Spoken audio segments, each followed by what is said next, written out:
We are live. Welcome to another episode of the Tooele Happy Hour, starring Jared Anderson and David Weiss. If Head Trauma had a podcast, it might sound something like this. Humana, humana, humana. Okay, so today's guest, we've got, we're going to keep your image anonymous. We're going to call him Travis just for, keepsakes. And let's say there was a way to heat your home for a possible profit, not just break even, but actually make money heating your home, because the home heating bills this year are a little bit high, definitely on the high side, especially over there in maybe like Germany and other European countries that are suffering through some tight grip tyranny of the liquid black gold. So tonight's guest, we're talking about Bitcoin. Now, we always frequently visit the Bitcoin topic, but it's not just Bitcoin tonight. So tonight, using the mining process, our guest is going to tell us about how he heats his home and how he does it so efficiently. Travis, can you introduce yourself to the degree that you want to introduce yourself? Sure. Yeah, I appreciate you guys having me on, and it's been a lot of fun. I've got a lot of attention from this picture that I shared on Twitter of my home heating setup. And guys like yourself have reached out to ask me more about it. And it's kind of a homebrew, hobbyist, home engineered setup. And I don't know if you've shared the picture with your listeners or not, but so you can mine Bitcoin and you can recover the heat that these machines discharge. And I kind of like to think about it like maybe double spending the money you have for your electric bill, right? There's a lot of factors that go into this. You need to think about what your electric rate is. This might be worthwhile to do even if you didn't make money or you weren't profitable mining Bitcoin, but you get to heat your house, right? So that's worth something. Where I live, I probably spend, I don't know, let's say over the course of the winter, $150 to $200 a month to heat my house. So I kind of think about it like that, and I stack that not spent gas bill on top of my profits for running these machines.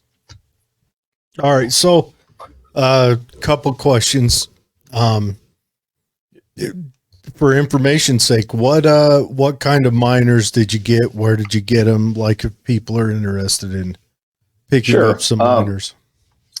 So I started home mining in 2020 with an Antminer S9 machine. That's a few generations older, an older generation miner, less efficient.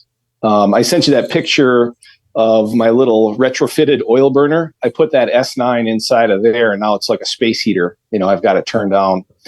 The machines that are in the picture in my basement that are tied into my ductwork are S19J Pro Antminers. So they're a newer generation, but now they're almost not the newest generation anymore. There actually are some newer generation machines that are out right now, but the price of these things has varied wildly over the last few years with the price in Bitcoin.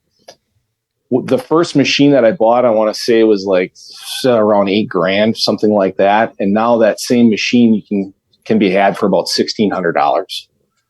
So okay. A big swing there. But these are Antminer S19J Pros, and they have a stock efficiency of 29.5 watts per terahash.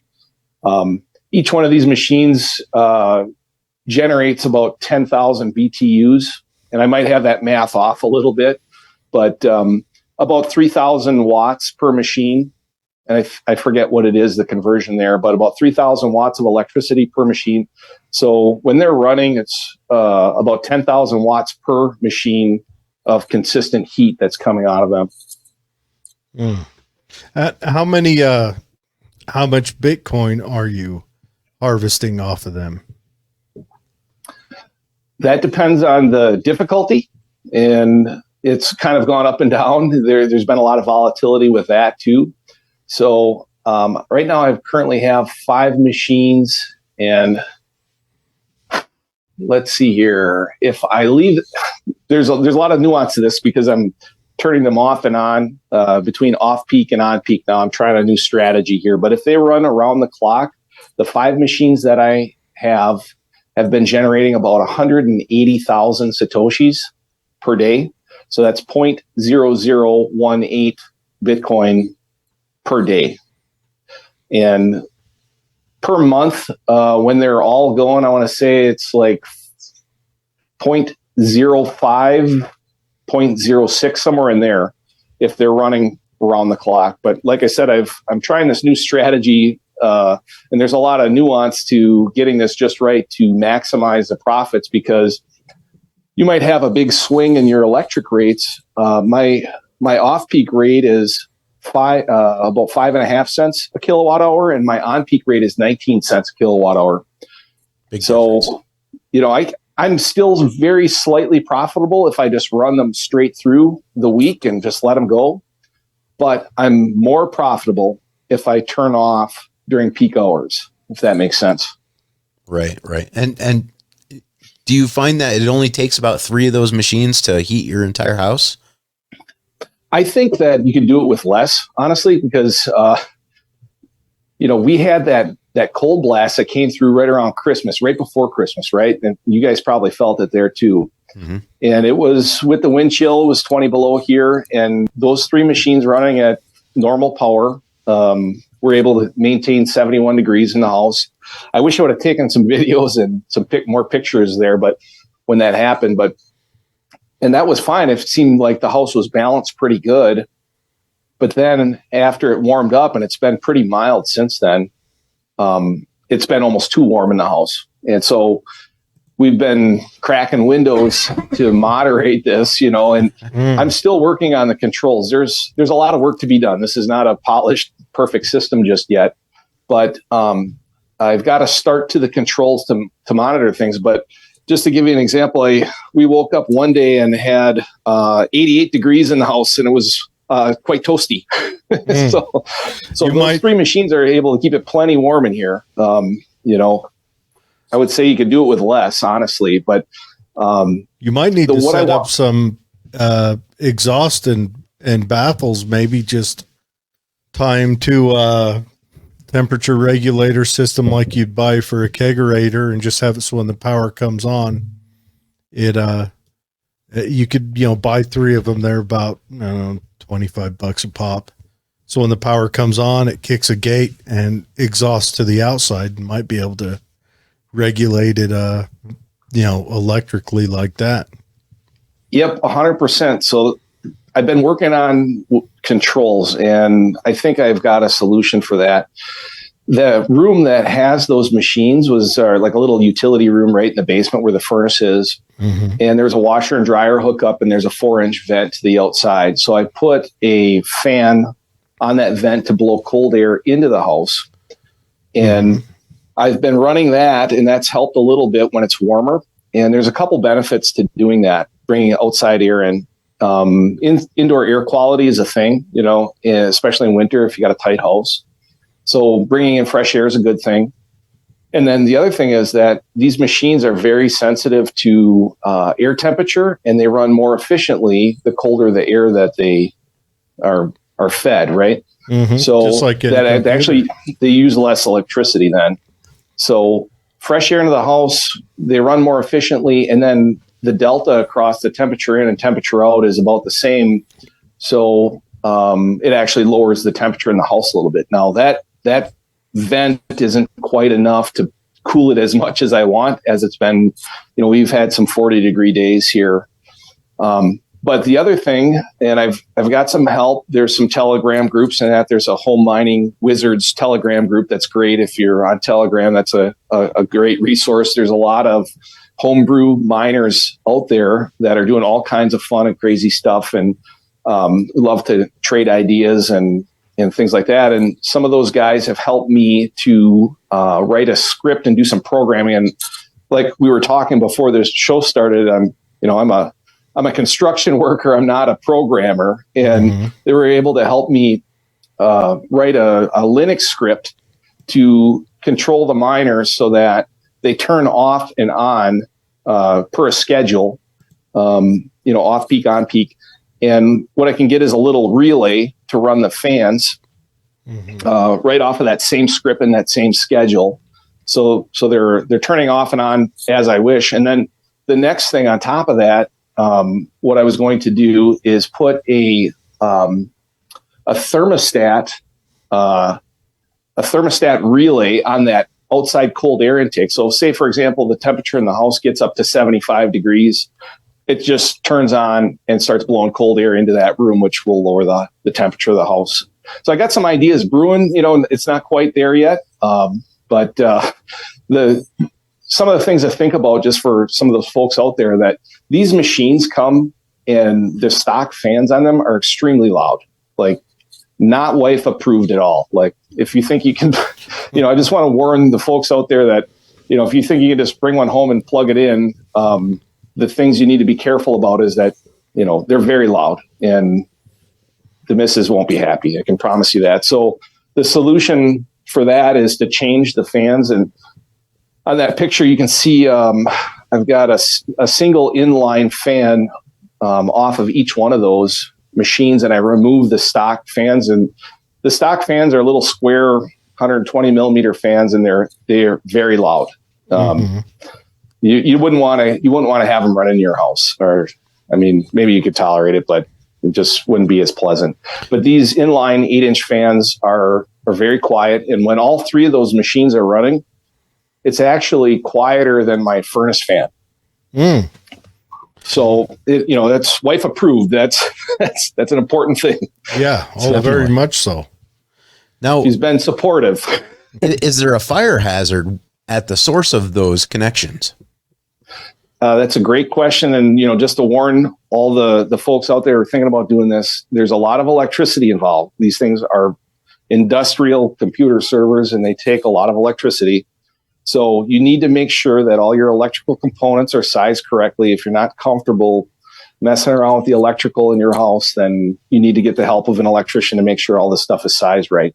I'm fortunate to have a 200 amp panel in my house and extra capacity that I'm not using. And this is where the home miner might have a little bit of an advantage, because for infrastructure upgrades, maybe you just need to snap in a breaker, run a wire, and install an outlet, and that's it. What I did in this case is I put in a 50 amp breaker, ran a number 6 gauge wire to a sub panel. And then in that sub panel that you see in that picture, I have a breaker, an individual breaker for each one of those machines, and they each require a 20 amp breaker. Really? So when they're running full power, they're probably using 12, 13 amps, something like that. And it's going to depend on the machine. Some of these S19s, maybe if they're a lower hash rate model, they might use 92. Their 92 terahash model might only be 2,700 watts. The higher 110 terahash model might be 3,300 watts, right? So sizing all the wires correctly is very important. If you overload a wire, you can melt the insulation off and you could start a fire. All the components need to be rated for the amperage and voltage that you're going to be drawing. And I'm a hobbyist electrician. I'll call myself an armchair electrician. I did all this wiring myself, but I was fortunate to have the electricians I work with coach me on all this stuff and tell me what I needed to make sure, and I bounced all this stuff off of them. So, 1 second here. 6 gauge wires, no joke. How far did you have to run it? That's not that far. So that goes back to, let's see here. I'd say that run is about 30 feet, 20 feet, something like that. It's kind of the main panel is about a room and a half over. We'll say it that way. How much was 30 feet of 6 gauge wire? Well, because the industry that I'm in and the electricians that I work with, I was able to source. You found it. I was able to source some leftovers. Yeah, right. So I was so that, wire is not cheap. That is for sure. Yeah, I play with 12 and 14 all the time, but 6 gauge, the 6 gauge one is a beast. How thick is 6 gauge? Twice a 12. I don't know. No, it's not as thick as your pinky. I would say 6 gauge wire is probably, that less means than a quarter inch. Something like that. Yeah, just a little under a quarter, probably. Yeah. But yeah, that's still. And man, did you get braided or solid? That's braided. And one other caveat I just thought of, that's aluminum 6 gauge. And just for everybody else out there, aluminum and copper does not have the same properties so far as their capacities go. So, that 6 gauge aluminum, my understanding of what the capacity is on that wire is 50 amps at a certain temperature. I want to say 75 degrees Celsius, something like that. And I'm not an electrician, I just, so I might have something wrong here. And again, I just ask everybody to, get some professional help to do any of this sizing and whatnot. But buy a 12 pack and bring a buddy over. Yeah, right on. And there's another thing too that I picked up from all this. There's an 80% rule with electricity, right? You don't want to have any circuit run higher than 80% of the capacity of any components within that circuit, right? So if that wire is rated for 50 amps, I don't want to run it more than 40 consistently. And these machines, it's a constant load. It's not like your air conditioner in the summertime when that kicks on, the compressor kicks on, it's one big spike, but it's only for a second or two, and then it's there, it drops way off, right? These machines take a steady load. And the other thing that I, was monitoring carefully is I got a clamp meter and actually, check what the draw was when all the machines were running. And the other thing that I noticed that was quite interesting is that the intake air temperature, if that swings, that power draw does change quite significantly. So, for example, if you had one of these things in your garage in the summertime, or let's say you put it out there in the winter, and then you get to summertime, it might draw 30% more electricity if it's pulling hot air. And so, if you're right at the edge, you might be over when the temperature goes up. So it's just another thing to be careful about. Speaking of summertime, what's your plan in the summer to mitigate the heat? That's a good question. So my plan in the summer is to relocate those to the garage. And I've got one machine out there right now in kind of a similar configuration, mounted to the wall and with one of those 8-inch fans there. And I'm going to have that ducted right up to the garage attic. I have an attached garage, and it's just going to dump that heat into the garage attic. Would this work in some place like Florida where the humidity is high? One of the guys from the Home Mining Wizards group that I hang out in is a pretty serious miner down there. And actually, he's got a new transformer coming in, and he's got a way bigger operation than I do. And the humidity can be a problem. He's able to run, it's okay, but it seems like he has more equipment failures and like corrosion and stuff. And the latest thing that he's tried is to recycle. He's got a problem with that humidity. I think in the morning it's like real dewy. And so what he's trying, the latest I saw is he's trying to duct that exhaust air, some of that exhaust air back and feed it back into the intake to try to cut some of that humidity with some of that warm air. So it can be done, sure. But the temperature is an issue. A lot of these big industrial miners are in Texas, and they have problems when it gets extremely hot. So if it's 110 out or 104 out, they'll start to lose efficiency, and they just don't like to run hot. It's a computer, right? So currently, what's the price of one of those three behemoths there? What's the average going rate? And so will they even deliver them to you on time with the way the supply is? So I've been very fortunate to get hooked up with a good distributor of these machines, and I can't speak highly enough of them. They're doing great. there's a company called Kaboomracks, and they have been 100% on their shipping, tracking, everything. And right now, one of these same machines, they're going for about $1,600 or $1,700, something like that. And they're kind of always fluctuating a little bit. You might run across used ones, but I'm happy to give a shout out to those guys because they've treated me well. So good turnaround, a few days. They've got machines in stock right now because, we're kind of in a lull right now with the Bitcoin price. So I'm very tempted to buy another one to average my cost of these things down because, like I said, the first one that I got, one of these machines, the first one was it was like $7,000-8,000 for the first one, and now they're $1,700. Were you married at the time? I was, yeah. How'd that go? I was. Well, she found out on a trip. We went to El Salvador, actually. We went down to El Salvador in November of 21. And this was kind of when they were big in the news because it had just become announced that they were going to, well, it was a few months earlier, they had announced that they were going to make Bitcoin legal tender. And so we went down to Bitcoin Beach, actually. We went down to El Zante and had a little trip down there. And there was a party and a meetup with some Bitcoiners down there. And the discussions were happening down there. And, that's where she got the news on that one. But so she's come around. She's come around on it, and she's been helping me. She works from home. And I'm trying to work out these controls things and powering down and powering up between peak and off peak.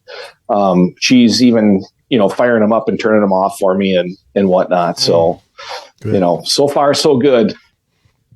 Good. Yeah. I do know that sometimes a gentleman's hobby can cause distress with the wife. Well, $1,600 for a miner is not a bad price, though. That's what I'm trying to think if you took what just one machine will produce in a day for Bitcoin. So like I got 5 is making 180,000 sats. So maybe 35,000 sats a day, something like that. So you need to do the math to figure out, what the return on investment is. Since I changed my strategy and now I'm powering down on off peak. I just did some math today, and it's like my return on investment now is like down to like 3.6 years or something like that, which when you think about it, it's better than solar. It's not so bad. Yeah. Better than solar, right? Because what are they, maybe 7 years or 8 years for 20. Solar, right? It's like 20 years, isn't it? Probably as soon as they're paid for, they'll be junk or hit with hailstones or something, right? Obsolete. Well, these are, you're not just using them to heat your house. What you're doing is you're mining, but the story is how you're recycling some of that heat during the winter to mitigate some of the expense. Yeah, that's right. And I guess I didn't think about the savings in my my natural gas bill either on that. So that would probably lop off some time on that ROI as well. Mm-hmm. Yeah. Now, a wise man would drag his wife up to Alaska or maybe some part of Canada and kick up the same operation and, year round it. But I don't know how your wife would feel about that.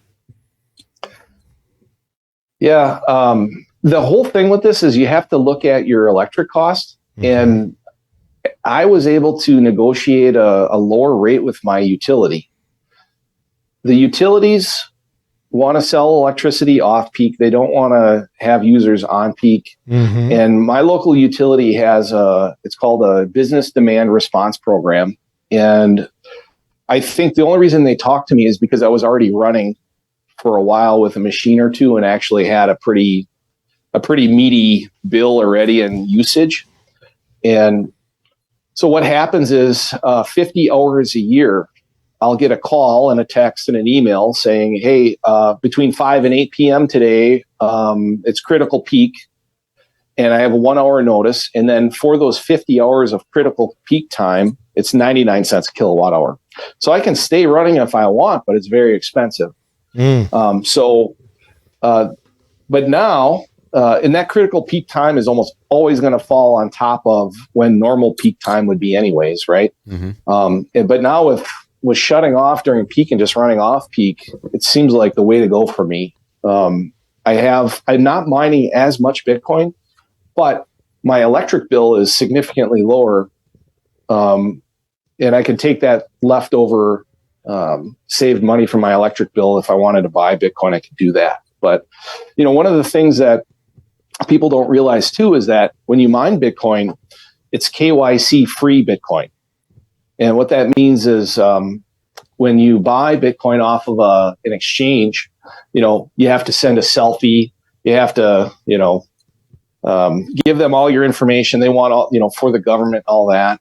And so one of the interesting things about mining is that you just have an email address attached to that account. And your machine send that hash into the pool. The pool is an organization that aggregates all the hash from many miners from all over the place. And they find blocks, Bitcoin blocks, and they split the reward based on the amount of hash that you contribute to that pool. And it's just via an email address. So, some folks might find that of value to have anonymous Bitcoin. Do you have to just mine Bitcoin with those, or can they go into Litecoin and Dogecoin and all those other ones? I'm kind of a Bitcoin only guy. I kind of believe that most of these other ones they're just some kind of software. They're centralized. They have people that can control them and change the codes on them, and they're just not trustworthy. So I really haven't looked into that too much. These miners are built for the SHA-256 algorithm, and I believe that some of the other altcoins use that same algorithm, and maybe they can be repurposed for that. I think like Bitcoin Cash or Bitcoin SV or something like that. But I wouldn't recommend doing that. Right. I know. I like what you got going on there. There's multiple, especially with three of them, there's multiple avenues you could go through to regulate how much heat is circulated through your house. And maybe, I don't know, maybe you can figure out how to set them up and make it so that during the summer, they can run with cooler efficiency in the house, but you can draw their exhaust outside and still make them perform better. Yeah, I think so. The only thing that I worry about with that is if you're really pulling inside air in your cool AC air and you're just sucking and blowing it out of the house, you're probably going to make the air conditioner work harder. And I don't know about I'm not an HVAC specialist and condensation and things like that. In the winter, I think the condensation problem isn't a problem if you're blowing in outside air because it's usually so dry in the winter.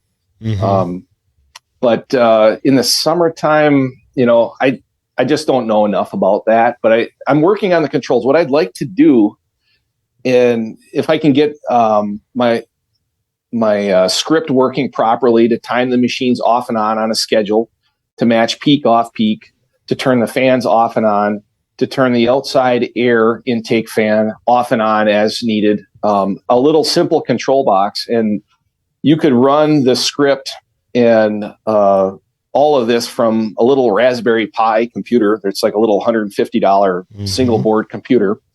And some of these guys that helped me with the script, they directed me to a little board that plugs into that, and that's a relay board.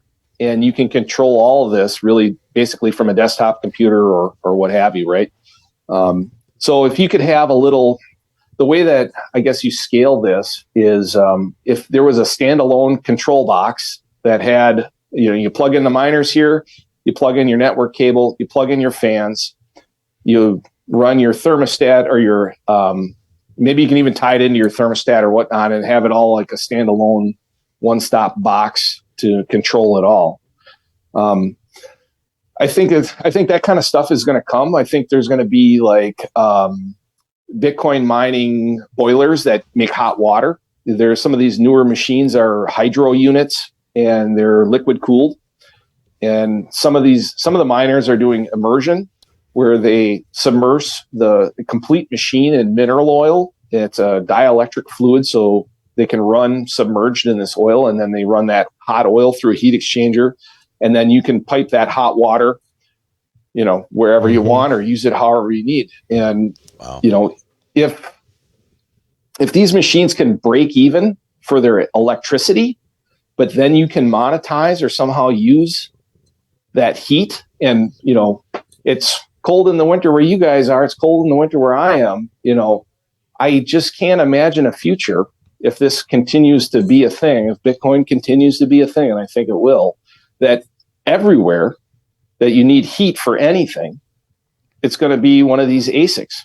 And I'm waiting for the gas station hot dog roller ASIC. That's what I want to see. What about quick power offs? I mean, like, what if the power goes out and you don't get to power down these machines? What kind of damage does that do? It doesn't do any damage. I think that you don't want to cycle the power off and on too much, because the heat sinks are like soldered on, or I don't know how they're exactly put on, but heat cycles, it's an expansion and contraction. Expansion, contraction will eventually, cause something to break, or a connection to break, something like that. So preferably it's better just to let them run, from what I've heard and read and whatnot. Now I'm not doing that. I'm turning them off, twice a day during peak hours right now on the weekdays, and I let them run straight through the weekend. But you can just flip a breaker and turn them off. I prefer to go to the web interface, because it's like a computer server. So you log in from somewhere on your network to that IP address of that machine, and then you can click it to sleep mode or low power mode or whatnot. And I prefer to do that because I feel like it does some kind of shutdown or procedure or whatnot. But before I had the wife trained on sitting down at my desktop, logging in, and switching those settings, she was actually, just because it was easier instructions for her, if I needed her to shut down for critical peak or something like that, I just gave her a call, and then she'd just go down in the basement and flip the breakers and just turn them off. And so, I don't think it's, it's not going to break them. It shouldn't. But, a lot of heat cycles off and on, I think eventually over time is, it's just, hot and cold will just stress everything, Right. Understood. So is there anything we're not asking him that we should be? I'm trying to think of all the angles that this thing could go bad with. He's right in the fact that if this is only a 4-year to recoup your loss, it's a good investment. It takes, many investments go a lot longer than 4 years to recoup. And if it's a way to heat your house in addition to mining Bitcoin, I think it might help get more tradesmen type individuals into the crypto universe, so that we can get more experience with non-Federal Reserve fiat type currencies. Because some people they just look at Bitcoin and they say, oh, this is useless. This is not backed by anything. And those people, they're hard to reach. But when you tell them, hey, look, how about heating your home for free? You can only do it with Bitcoin. It's better than solar. I think you have a way to catch the ear of those people that they're not really into fighting the Federal Reserve or inflation. They're more interested in just saving $1. And it's very similar to the fight where in the old days you had the Quakers who were highly against slavery, and then those people who just didn't care. It's very similar. How did you reach the people that didn't care about slavery and convince them that it's something that we need to abolish? And you dressed half the nation in blue and sent them to their yard. That's how you reached them. I got a question. Yeah. How is your house heated when you're not using these? Do you have electrical, gas? How do you heat your house without the Yeah, it's a good question because one other thing I wanted to mention is like how they work together, right? Uh-huh. So I just have a forced air natural gas furnace. Okay, so you have the stock furnace that most houses come with. Yeah, and what I wanted to do with this is make sure that could still operate independently, right? So if my contraption here failed for some reason and we were out of the house, that the house wouldn't freeze up. You know, if we we're gone for the weekend or something like that, that I wanted that. So right now, the stock home furnace is set up in the thermostat and everything just as it would be standalone. And when I first put the first machine in, I turned on the miner and then I turned on the furnace to see if the furnace fan would overcome the miner fan and make the miner overheat. Oh, push the hot air back in. Yeah. Yeah, right. Or see what would happen. And so I ran that experiment, and what I found was that the miner chip temps went up slightly, and I just imagined that was just a little more resistance to push into that duct, right? Yeah. So those miners are set up right next to the forced air furnace, and they're blowing into the hot side of the furnace, you know, the discharge side of that furnace. And I've seen other configurations. I've seen people put them into the return side of the furnace, right? The intake of the furnace, and that can work too. You know, some furnaces have a vent right on the intake, and I've heard of one guy that just set the machine right in front of that intake vent on the return side and just let it blow in there, and then the heat would rise and it might come out the return ducts in the house. But then when the furnace would kick on, it just sucked that heat right with it. It'd probably even help cooling the units down because it would be aiding that 8-inch fan. Yeah. It'd be helping that. And, you know, and the intake is a long drawn out space where you could put it anywhere in there. It gives you a lot of space to work with. But then you would have to have the furnace fan on all the time. I don't think so. I think it would work. You think it'd just ambient through fine? I think you could just blow into that duct and it would probably be okay. But you have to pay attention to the fans and whatnot. You know, you could use the stock miner fans, but they're quite loud. You could change for one of these. And one other thing that I didn't mention is that if you look at that picture, there's a 3D printed plastic duct on the top of each one of those. And that was a custom design by a guy named John Fruits. I think he's in Georgia. But he had a different design that just replaced the two stock fans. And I wanted to have that duct also pull air through the power supply unit, which is kind of on the side of the miner there. And there are 3 fans on each of those power supply units, and those make a little bit of noise too. So I was able to delete the power supply unit fans, and then those 8-inch AC Infinity fans actually pull air through the PSU and through the miner itself. But there's a lot of different configurations, and David, like you said, this is pure pragmatism. You know, you don't have to be a Bitcoin nut to see that, like, hey, I can get free heat here, maybe plus some. Even if you took the Bitcoin and just sold it every month, it just works, right? Well, off what you told me, I kind of did a little math on my phone, and I'm probably wrong, but it looked like you were saying whatever you made about a little over $1,200 a month in the Satoshi, right? Or $1,200 a month, right? That's kind of I want to say, so let's say it's like 5 million Satoshis. So 0.05 Bitcoin, whatever that comes out to. But ideally, let's give the number out in a dollar form. That's how you're going to get people who aren't familiar with it to buy in. And I think when I did the math, it was a little over 1,200. If the unit costs you 1,900, you pay for the unit in the first 2 months, including the if you add in the savings on gas and everything.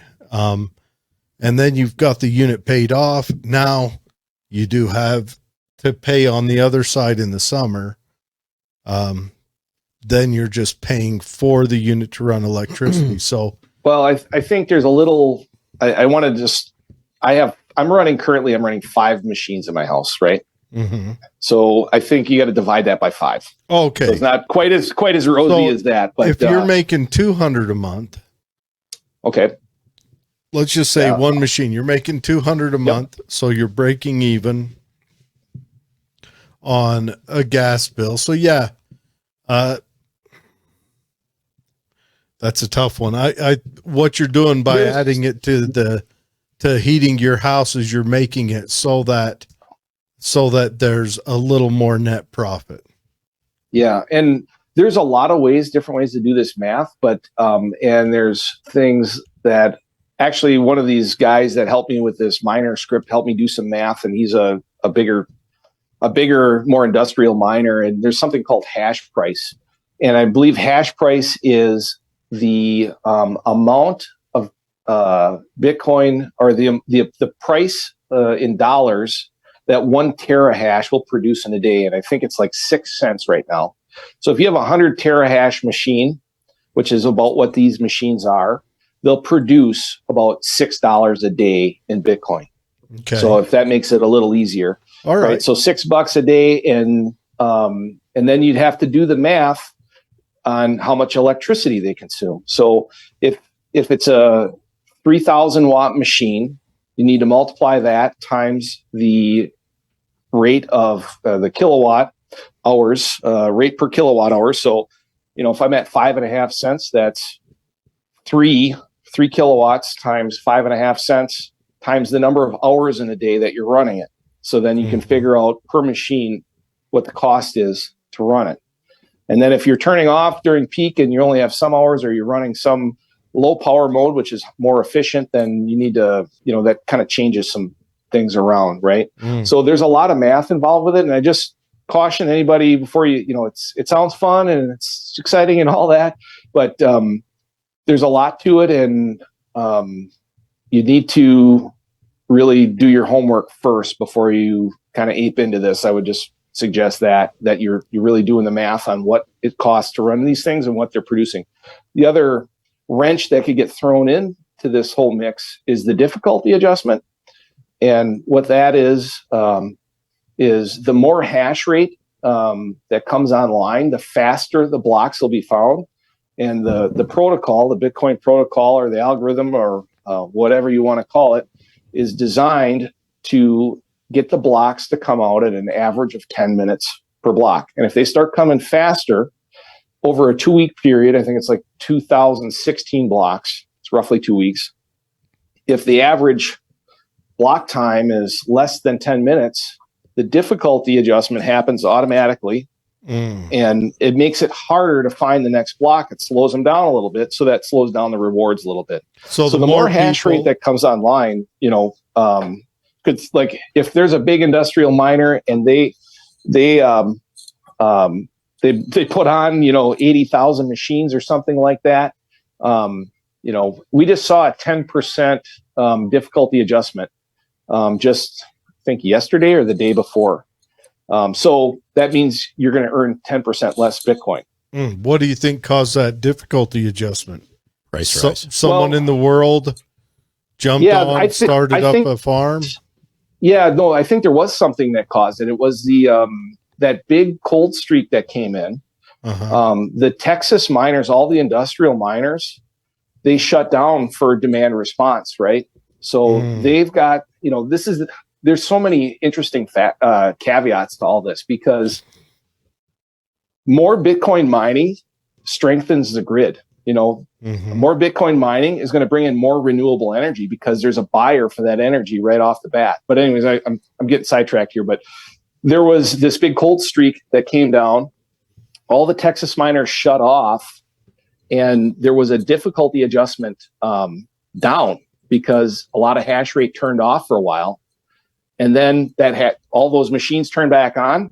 Well, the difficulty went back up, right? And I don't know what percentage of all the mining is in Texas, but it's a pretty good portion. So all I'm saying is it's kind of risky, and I don't know if any of the listeners are Bitcoiners or they know of Saifedean Ammous, who wrote the Bitcoin Standard. Great book. And anybody who's like curious about this or wants to learn about the history of money, it's really a sound money book. It's a great book. I suggest everybody read it. But Saifedean says miners are degenerate gamblers. And so it kind of makes me laugh a little bit. I would say the ones that are, maybe some of these corporate entities that are actively seeking profit, but I have a different motivation here. I'm heating my house. I'm obtaining non-KYC or KYC free Bitcoin, which is valuable to me.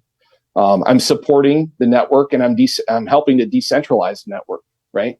Mm-hmm. So I think those are all good things, and that's worth it to me. But it's risky. That's all I'll say is just know what you're getting into before you do. And I mean, I'd be happy to talk to anybody who wants to talk numbers or crunch numbers or what have you, and help anybody try to work through it. Well, yeah, no, that's great. Shout out real quick, like if someone's interested and want to come look at like a Telegram group or a Reddit forum where guys meet up and work out these issues, where are some places you found support in that? Well, definitely the Home Mining Wizards Telegram group. There's a great bunch of guys there. And if you want, I can, after the show here, I can send you some links if you have show notes or whatever. Mm-hmm. That's a place that's been very helpful to me. And there's a lot of good folks there, and Bitcoin people who've been around and miners who've been around for a long time. And so very fortunate that, my setup is running really mostly because I've got a lot of help from those guys. So I'd say that's a good place to start. Maybe just lurk there and listen in and see what other people are doing. A lot of pictures posted there, and there's more than one way to skin a cat here. You could, like I said, you could hook up to your return line. You could do it a lot of different ways. I mean, you could just set one of these things in your basement or something and just heat your basement a little bit.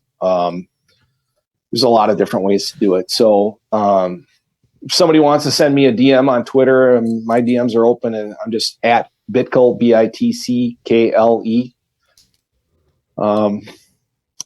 What else? Kaboomracks. If you're looking to buy a machine, I suggest Kaboomracks, and they do a lot of their whole marketplaces on Telegram. But they've got a website. It's kaboomracks.com. How do you spell that? Machines. How do you spell that? Kaboomracks. KABOOMRACKS.com. Now, Travis, you also said you need a 220 hookup, right? Oh yeah, good point. These machines require 220. That's exactly right. So 20 amp breaker and 220 for sure. Now these older machines, the S9s that are less efficient, if you're looking, so it's been Kaboomracks has actually been selling a ton of these old S9s, and people just make them into space heaters, kind of like what I did with my little oil burner here. Those machines can run on 110 power, which is kind of interesting. And what some folks have done is put a Wi-Fi adapter on it. So it's like a true space heater. All you have to do is just plug it into any old outlet and it works. Now, when you run those on 110, you have to make sure that the wattage is turned down a little bit. You don't want to run them over 1,000 watts if you're going to run them on 110. But those can run on 110 or 220, 240, whatever you have there. But right, and just reiterate again, get some help with the electrical. If you're not sure, electricity can burn down your house or you really light up your life. Mm-hmm. That it can. Now, another thought out there before we close down. Andrew Tate's in the news because, he's been a bad boy, and he ran a ladies of ill repute on camera farm or whatever. Maybe you could figure out how to heat a hot tub and start up 2 side businesses. Just saying. There you go. Yeah, there is a gal who's got, she calls it the Spa 256 hot tub machine. And she's got an immersion setup, and she's heating a hot tub. There's a guy, I believe, in Minnesota that's heating a swimming pool.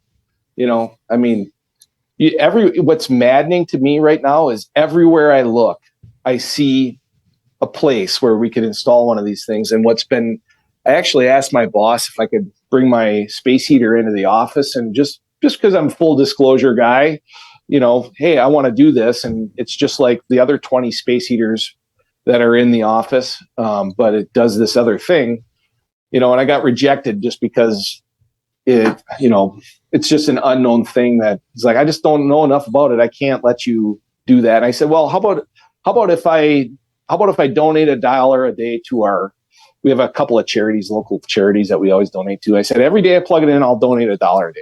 How about that? And, I just don't get it. Right. Yeah. So I think all of this, it's just going to come. It's just going to take time. That, if you have uncensorable money, unconfiscatable money, nobody can take it away from you if you learn about it and learn how it works. That's a special thing. And, not to bash our government and all their spending and all that, but don't do that on this show. That would be, yeah. We don't want to, I'll tell you what, if you want to defund the government, just let's opt out and let's not participate in that system anymore. It's simple. Yeah, that's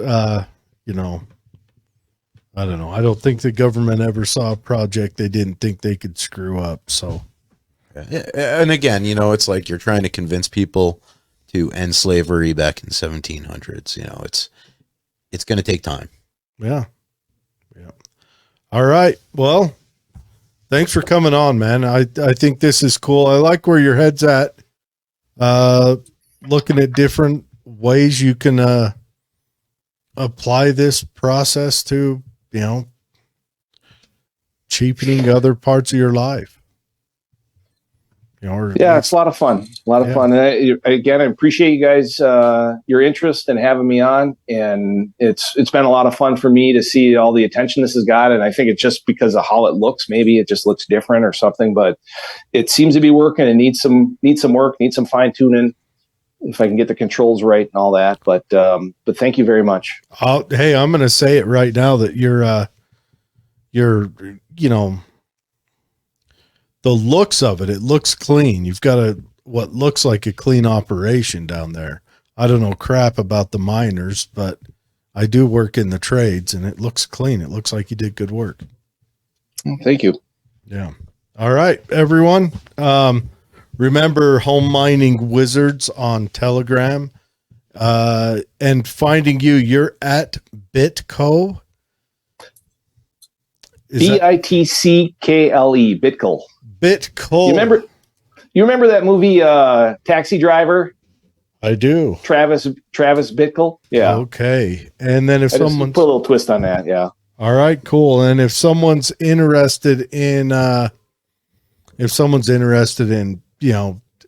looking into buying some of this equipment, it's kaboomracks. So KABOOMRAX. RACKS. RACKS. Okay. I've been writing down notes as I go along and I missed one. It'll be in the show notes, ladies. But we're adding them to the show notes so you can go there and look at it too. But awesome. Everyone happy hunting, be safe, buy a 12-pack and invite a Sparky over to look at it. Yeah. All right. Thanks again, man. Sounds good. Take care. All right. Bye.